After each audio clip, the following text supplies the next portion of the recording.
Sir present. అవును sir, నెలకు వచ్చి మనం తీసుకొస్తే 2000, 2500 అలా ఇస్తారు సార్.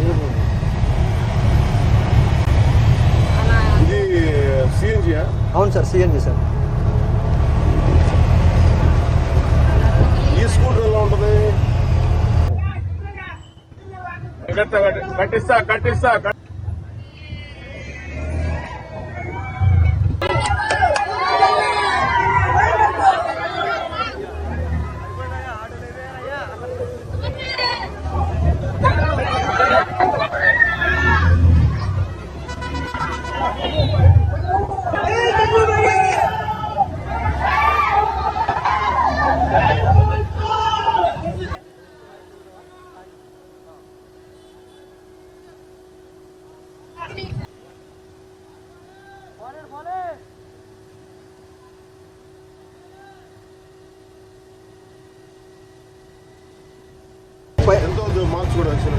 ఇది 5 kgs సార్ సిలిండర్ వచ్చి 5 kgs అండి సిలిండర్.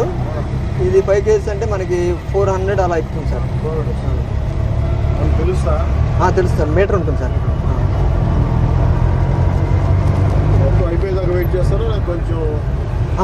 అవకాశం ఉంటే ముందుగానే ఫిల్ చేసుకుంటాం సార్. కొంచెం ఒక 20 కిలోమీటర్లు అలా ఉందని కానీ ముందే ఫిల్ చేసుకుంటాం. అవును సార్, అదే పండుగ సార్. దానికి చిన్న వాల్లా ఉంటుంది సార్, పిన్ ఒకటి ఉంటుంది. ఇది మన రైట్ సైడ్ మనకి సింగనర్లో ఉంది సార్. చాలా ఉన్నాయి సార్. ఇంతకుముందు సింగనర్లో ఒకటి ఉన్నాయి సార్, ఇప్పుడు చాలా ఉన్నాయి సార్. అన్ని ఏరియాలు ఉన్నాయి సార్, మ్యాక్సిమం అన్ని ఏరియాలు ఉన్నాయి సార్. మన ఏ ఊరు ఇలా వైజాగ్ కూడా వెళ్ళిపోవచ్చు సార్. అంత సార్ అంటే స్లోగా వెళ్ళమన్నారని.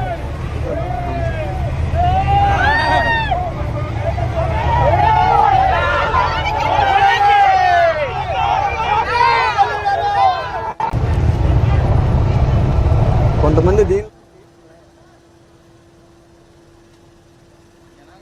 రూపాయలు ఇచ్చినా సరే నేను వెళ్ళను. ఇది ఆటోలో లేడీస్ ఆటో అనుకున్నారా, జెంట్స్ ఆటో అనుకున్నారా, ఎలా పడతా వెళ్తే నాకు వెనకాల ఫ్యామిలీ ఉంది. మీరు ఇచ్చే డబ్బుల కోసం కాదు కదా నాకు వచ్చింది ఆటో. కాబట్టి నేను ఇంకా ఎక్కువ రోజులు మా ఫ్యామిలీకి సపోర్ట్ చేయాలి. నాకు ఇంకా చాలా డ్రీమ్స్ ఉన్నాయి, మా పిల్లల్ని చదివించుకోవాలి. మీరు ఇంకొక ఆటో ఎక్కండి, ఎంత ఫాస్ట్గా వెళ్ళి ఆటో ఉంటే అంత ఫాస్ట్గా వెళ్ళిపోండి. ఒక అడుగు తగ్గితే 100 ఏళ్ళు బతకచ్చు మనము, మీరేం అనుకోమాకండి.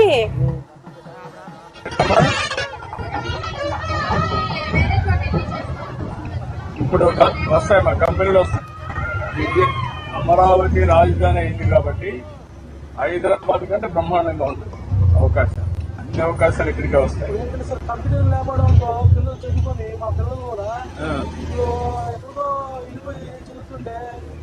అవసరం లేదు, అన్ని ఇక్కడికే వస్తాయి.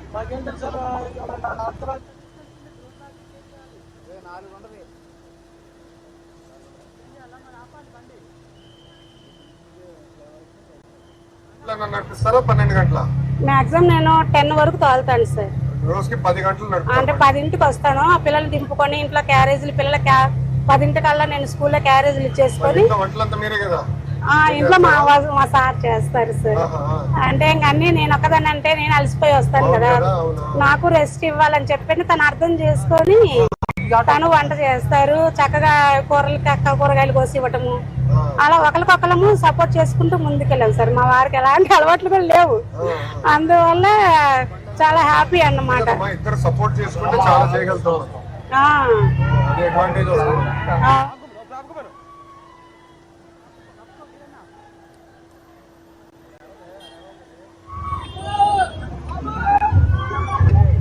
రేపు రాబోయే రోజుల్లో ఇక్కడ మీ ఊరు నుంచి ఇతని కంపెనీ పెట్టి ప్రపంచం అంతా పనులు చేసే పరిస్థితి వస్తుంది. నాలెడ్జ్ ఎకానమీ, ఐటీ వల్ల ఆ స్థాయికి ఎదుగుతాం. ప్రపంచంలో చాలా దేశాల్లో నాయకత్వం లేదు. ఇలాంటి కుర్రాళ్ళని మంచి నాయకులుగా తయారు చేయాలి.